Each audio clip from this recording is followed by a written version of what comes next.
High friend, welcome back to my channel. আশা করছি সকলে খুব ভালো আছো, আমিও খুব ভালো আছি। তো আজকে একটা নতুন রেসিপি নিয়ে চলে এসেছি, পমফ্রেট মাছের সর্ষে বাটা দিয়ে ঝাল। ভিডিওটা কেমন লাগছে অবশ্যই বলবেন।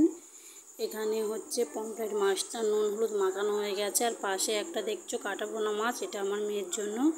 যেহেতু আমার মেয়ে ছোট, নদীর মাছ দিই না, তাই এদিকে কড়াতে তেল দেওয়া হয়ে গেছে মাছগুলো ভাজার জন্য। তো প্রথমে আমার মেয়ের মাছটা ভাজা হবে, তারপরে কারণ আগে আমার মেয়ে যেহেতু নদীর মাছ খায় না, যার জন্য মেয়ের মাছটা আগে ভাজা হবে, তারপরে ওই মাছগুলো ভাজা হবে। আর হ্যাঁ, ভিডিওটায় হয়তো অনেক কিছু ভুল কথা আসবে, কারণ আমি প্রথম এই ধরনের ভিডিও করছি তাই। তো এবারে মেয়ের মাছটা ভাজা হয়ে গেছে, তো তার মধ্যে কি কি লাগবে দেখাচ্ছি। হলুদটা দেখালাম আপনাদেরকে, এরপরে দেখাবো সর্ষেটা ওইদিকে রাখা আছে বাটিতে, তো সর্ষেটা দেখে নিন। আর ওই যে নিচের দিকে দেখুন পেঁয়াজ আছে, কারণ আমার শাশুড়ি প্রচুর পরিমাণে এঁটো সগরি পালে, যার জন্য সব জিনিস এক জায়গায় নিয়ে উনি রান্না করেন না। তার মধ্যে হচ্ছে পমফ্রেট মাছগুলো কড়ার মধ্যে দিয়ে দিয়েছে, ভেজে নেওয়া হবে। তো এই ধরনের যদি ভিডিও আপনারা চান অবশ্যই জানাবেন, কিন্তু কোনো সামগ্রী এক জায়গায় নিয়ে উনি রান্না করেন না। তার মধ্যে মাছগুলো ভাজা হয়ে গেছে, এবার কড়ার মধ্যে তেল দিয়ে পেঁয়াজটাও ছেড়ে দিয়েছে। পেঁয়াজটা ভাজা ভাজা হয়ে গেলে আরও কি কি দেবেন উনি, তোমরা দেখতে থাকো।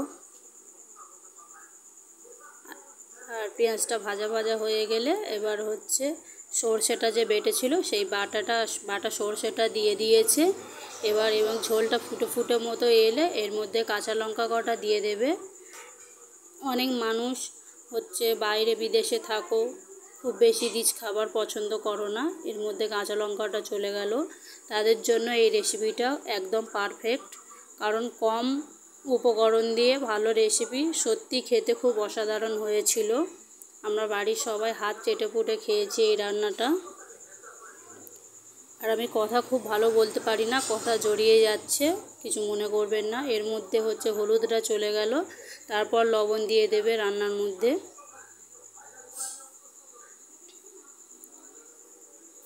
আর এই ধরনের যদি ভিডিও দেখতে চাও অবশ্যই জানাবেন, কিন্তু সব রকমের উপকরণ একসাথে নিয়ে আমি ভিডিও করতে পারবো না, আগেই বলেছি। কারণ উনি খুব এঁটো সগরিটা পালে, তাই আমাকে হয়তো পেঁয়াজ বা মাছ এক জায়গায় দেখতে পাবে, বাদ বাকি হচ্ছে উপকরণগুলো ওই উপরেই তোলা থাকবে, ওখান থেকে নিয়ে নিয়েই রান্না করবে।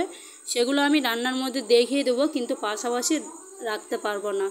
এরপরে মাছগুলো দিয়ে দেওয়া হলো ঝোলের মধ্যে, ঝোলটা ফুটে উঠতে, এবং কি সুন্দরভাবে মাছগুলো দেবে দেখো, একটার সাথে আর একটা মাছ কোনো রকমেই লেগে থাকবে না।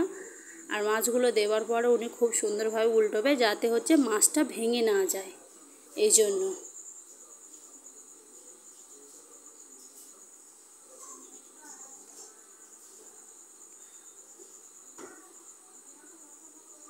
তো মাছগুলো এবারে উল্টে নেবার পালা, দেখুন উল্টে নেবে। আর আমার শাশুড়ি এই সর্ষে বাটার ঝাল সব অনেক রকমের রেসিপি জানে। সর্ষের ঝাল, উচ্ছের ঝাল খুব সুন্দর তৈরি করে এই ঝালগুলো। তোমাদের যদি প্রয়োজন হয় অবশ্যই কমেন্ট করে জানিও, আমি ওনাকে বানাতে বলবো।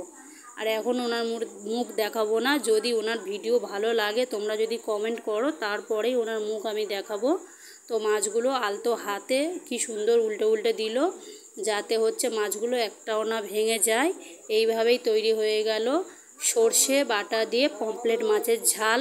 রেসিপিটা কেমন হয়েছে অবশ্যই লাইক কমেন্ট শেয়ার সাবস্ক্রাইব করতে ভুলবেন না, এবং আমার ভিডিও যদি ভালো লাগে